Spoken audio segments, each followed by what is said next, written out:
tivesse de 5 maridos, e o que você tem agora não é teu. Tem muita gente que pega esse texto errado. Todo mundo fala que a mulher era prostituta, que aceitou com mais de 5 homens, mas não é isso.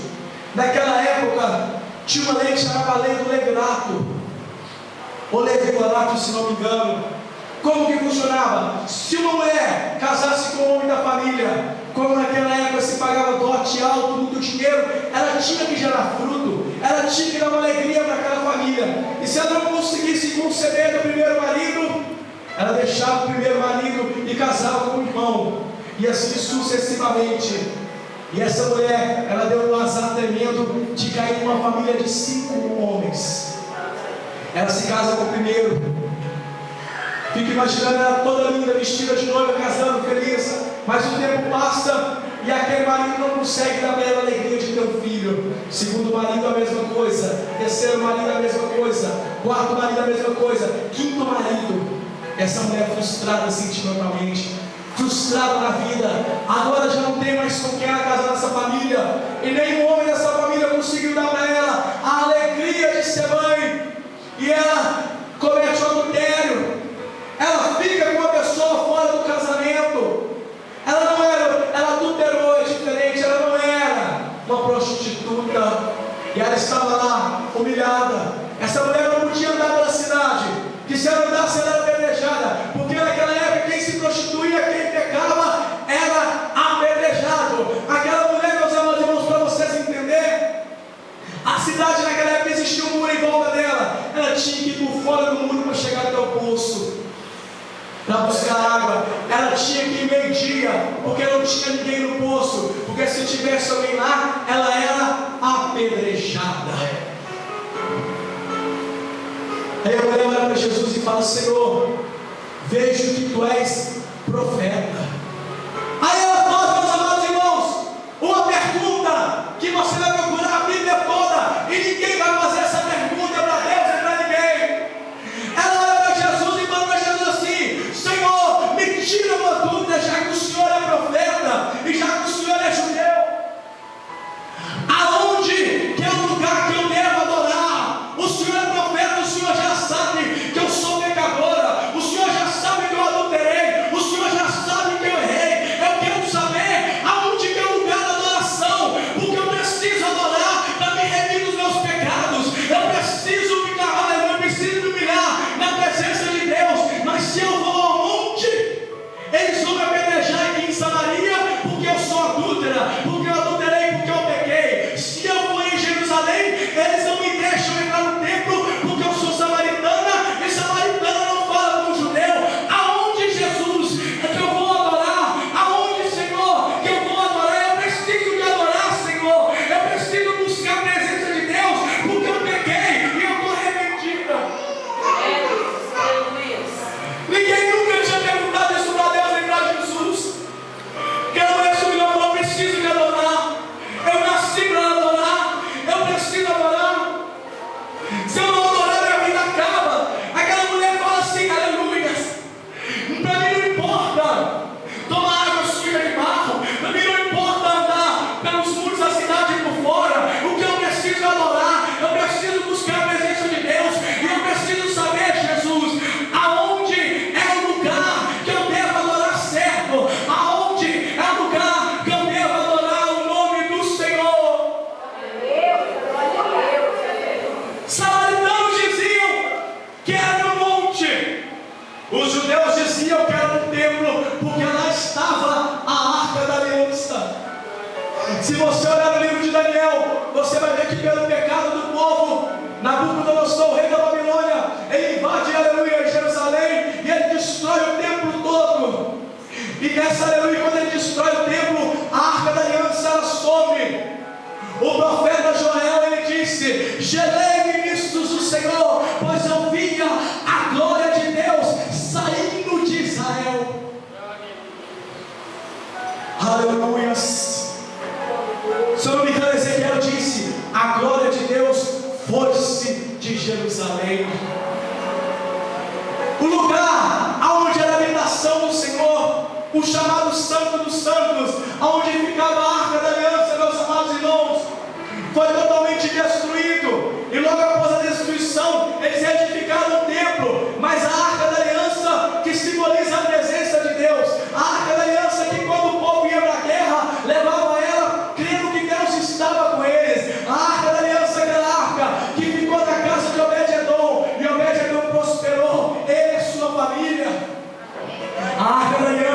quando chegou em Jerusalém, Davi bailava diante dela. Aleluia, o povo se alegrava e Davi bailava. A arca da aliança que dava vitória para o povo de Deus. A arca da aliança que quando ficou no templo de Dagon, do Deus dos filisteus, o Deus dos filisteus ficaram prostrado diante dela. Uma imagem de mais de 3 metros de altura. Eles colocaram a presença de Deus, a arca da aliança, a imagem de bronze caiu de joelho por 3 vezes, a terceira vez se quebrou toda. Agora não está mais em Israel a presença de Deus. Fala para o seu irmão, e agora? A presença de Deus não está mais no templo. Aonde nós vamos adorar? E aqueles sacerdotes, aqueles levitas daquela época, eles edificaram o templo e eles colocaram uma cortina como antes era o Santos dos Santos, e o lugar onde ficava a Arca da Aliança, uns dizem que ficou vazio, outros dizem que colocou uma pedra, mas eles faziam, irmão, um juramento entre eles. Todo, aleluia, sacerdote, quando ele entrava no sacerdócio, ou levita, ele tinha que fazer um juramento. Ele tinha que dizer que ele não ia falar que o lugar onde estava a morada de Deus estava vazio. Porque se eles falassem que a presença de Deus não estava mais em Israel, o povo ia seguir outros deuses, o povo ia seguir os deuses romanos, os deuses gregos, os deuses helênicos.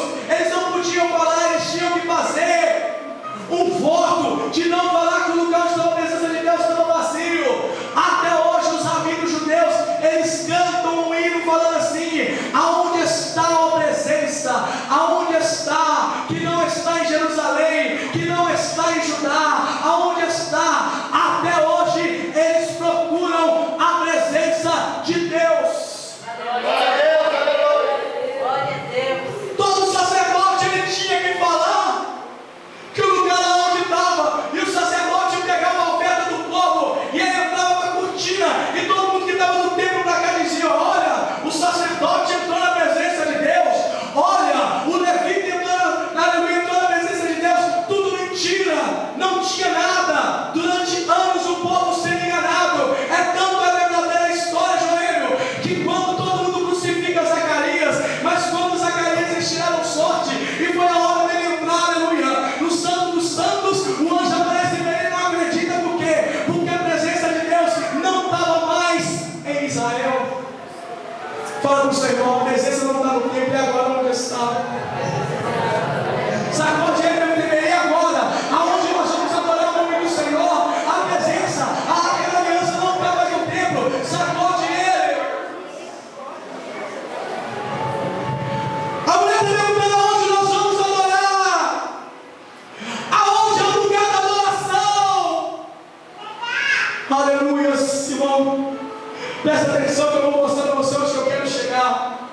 A Bíblia fala que Jesus fala para ela: mulher, a hora vem e já chegou, que nem neste monte, nem em Jerusalém adorareis ao Pai.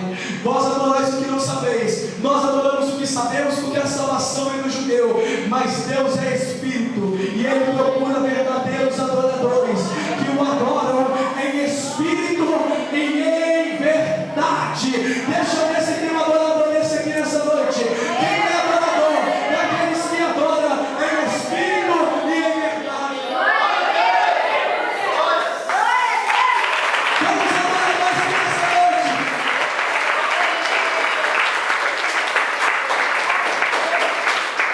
Aleluia. E amém, Senhor. Aonde eu vou adorar? Repete comigo. Aonde eu vou adorar? Aonde está?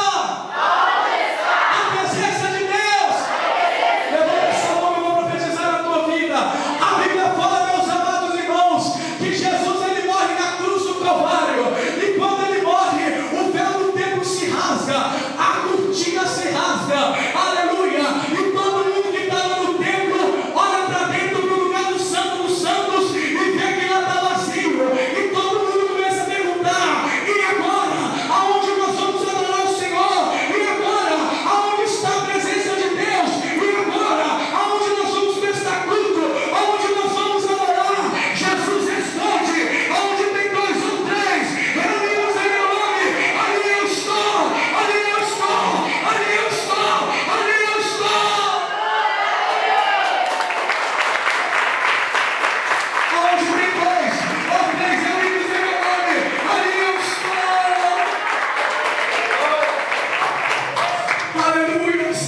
Qualquer lugar é lugar para você adorar. Se você está em casa, você tem que adorar. Você foi feito para adorar. Se você está no serviço, você tem que adorar. Se você está no ônibus, você tem que adorar. Você foi feito para adorar. A adoração, meus amados irmãos, ela move o coração de Deus. A adoração, aleluia, ela faz Deus sair do céu, aleluia, e vir aqui na terra e te abençoar. A adoração, ela mexe com o coração de Deus. A Bíblia fala do profeta Isaías. Ele tem a visão de Deus assentado em alto e sublime trono. E lá não tem conversa fiado, lá não tem fofoca. A Bíblia fala que os serafins cantavam: Santo, Santo, Santo, Santo é o nome do Senhor. Deus me trouxe aqui para dizer para você, igreja: você foi feito para adorar. Você tem que adorar. Deus quer que você adora. Deus te chamou para você ser um adorador dos que adoram em espírito e em verdade. Quem é adorador? Quem é adorador? Quem é adorador? Bate palma da glória. Adora o nome do Senhor. Enquanto adora o Senhor, adora você. Adora, adora, adora. Adora o nome do Senhor. Só você que é adorador. Só você que é adorador. Só você. Deus procura verdadeiros adoradores que o adoram em espírito e em verdade. Deus te fez para adorar. Deus te fez para adorar o nome dele. Aleluia. Aí a mulher vira para Jesus e fala assim para ele: eu sei que o Messias, que se chama Cristo, ele vem. E quando ele vier, vai nos anunciar isso tudo. Eu sei que o Messias, que se chama Cristo, ele veio. E quando ele vier nos anunciar isso tudo. Aí Jesus olha para ela e fala: mulher, eu sou o que falo contigo. Eu sou o que falo contigo. E a mulher fala: eu não estou entendendo. Ele está falando: eu sou o que abriu o mar para o povo de Israel passar. Eu sou o que estava na fornalha ardente. Eu sou o que estava na cova dos leões. Eu sou o alfa. Eu sou o ômega. Eu sou o princípio. Eu sou o meio. Eu sou o fim. Eu sou o Pai da eternidade. Eu sou quem a lei falou. Eu sou quem que Moisés falou. Eu sou quem que os profetas falou. Eu sou o que falo contigo.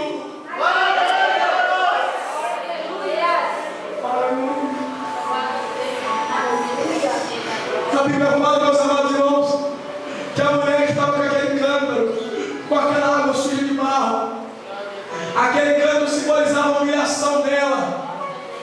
Ela pega aquele cântaro, que todos os dias ela ia ali naquele lugar, humilhada, tirar água. Aquele cântaro, meu irmão, era o símbolo da derrota dela, era o troféu da derrota dela. Todo dia ela pegava aquele cântaro, descia as águas e pegava aquela água barriga e bebia. Fazia comida com aquela água toda mexida. Era a última mulher aí ao poço. Ela deixa o cântaro de lado. Quando Jesus chega na tua vida, a humilhação passa. Quando Jesus chega na tua vida, a derrota passa. Quando Jesus chega na tua vida, a miséria passa. A humilhação passa. Tudo passa, querido. Ela deixa o cântaro de lado, maravilhada com aquilo. E ela chega na cidade, irmão. Quando essa mulher chegou na cidade, foi um alvoroço só. Foi como se diz um furdúncio joelho. A cidade toda, quando vê ela entrando pela porta, começa a fofoca. Aquela é a mulher adúltera. E todo mundo começa a sair para fora e fala: peraí, aquela não é aquela mulher adúltera que não pode entrar na cidade. Todo mundo com pedra na mão para atacar nela. Só que tinha algo diferente nela. Eles falavam: é a mulher, só que ela está diferente. Ela está com um sorriso no rosto. Só andava chorando. Só andava de cabeça baixa. Agora ela está de cabeça erguida, com um brilho no olhar, um sorriso no rosto. Alguma coisa aconteceu com ela. E creio eu que eles iam perguntar: o que foi, mulher? O que aconteceu? Agora você arrumou um homem que é fazendeiro, arrumou um homem que é policial, arrumou um homem que é rico. O que aconteceu? Aí ela fala assim: eu encontrei com ele. Aí você mulher, quem, mulher? Quem você encontrou com ele? Aposto que ela arrumou outro marido. Aposto que ela arrumou outro amante, mas ela está diferente demais. Olha como ela está bonita, olha como ele está bonito, o semblante do rosto dele é de tristeza, agora é de alegria. É a mesma mulher mesmo? Será que é a mesma mulher? Será que é a mesma? E todo mundo falando, e a cidade vira um alvoroço, a cidade toda saiu para fora para ver aquela mulher sendo apedrejada. Todo mundo com pedra na mão, mas todo mundo curioso para saber o que tinha acontecido com ela. E ela com o peito estufado, porque ela sabia em quem ela estava crendo. Ela teve um encontro com Deus, ela sabia o tamanho do Deus que ela servia. Com o peito estufado, cara, naquela multidão, todo mundo. Quem vai ser o primeiro a atacar? Não, amigo, eu vou atacar primeiro, mas primeiro eu quero saber o que aconteceu com ela, que ela está diferente. Vai ter gente querendo saber o que aconteceu na tua vida, que você está diferente. Tem gente que vai olhar para você e vai dizer como ele está diferente, como ela está diferente, o que aconteceu na vida dela, o que aconteceu na vida dele. Só vivia pedindo emprestado, agora está emprestando para os outros. Só vivia de cabeça baixa pela rua, agora está de cabeça erguida. Só andava de carro velho, agora está andando de carro novo. Não arrumava ninguém, ela é encalhada, agora está de casamento marcado. E tudo, alguma coisa aconteceu. Tem alguma coisa estranha.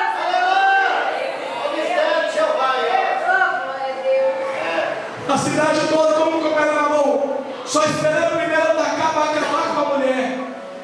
E a mulher lá com o peito estufado, aleluia.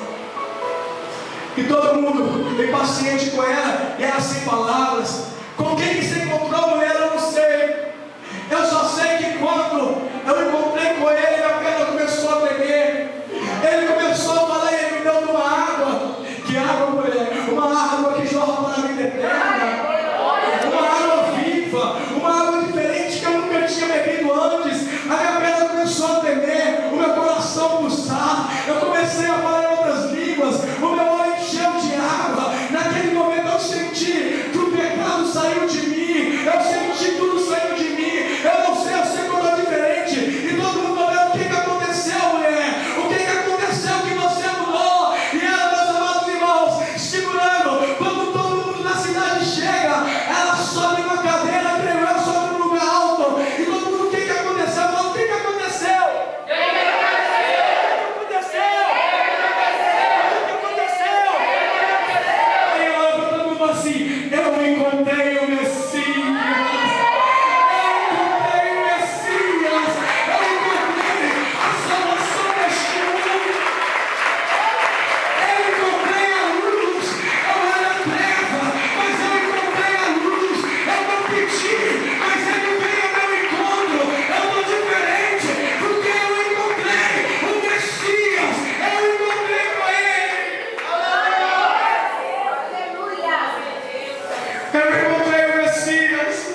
cadeira com um gosto de vitória, será um pulo do tamanho da tua vitória, vai dizer: eu encontrei o Messias. Glória a Deus. Amém? Da igreja viva, o que aconteceu? Você vai dizer: eu encontrei o Messias. Amém? Amém. Glória a Deus. Graças a Deus.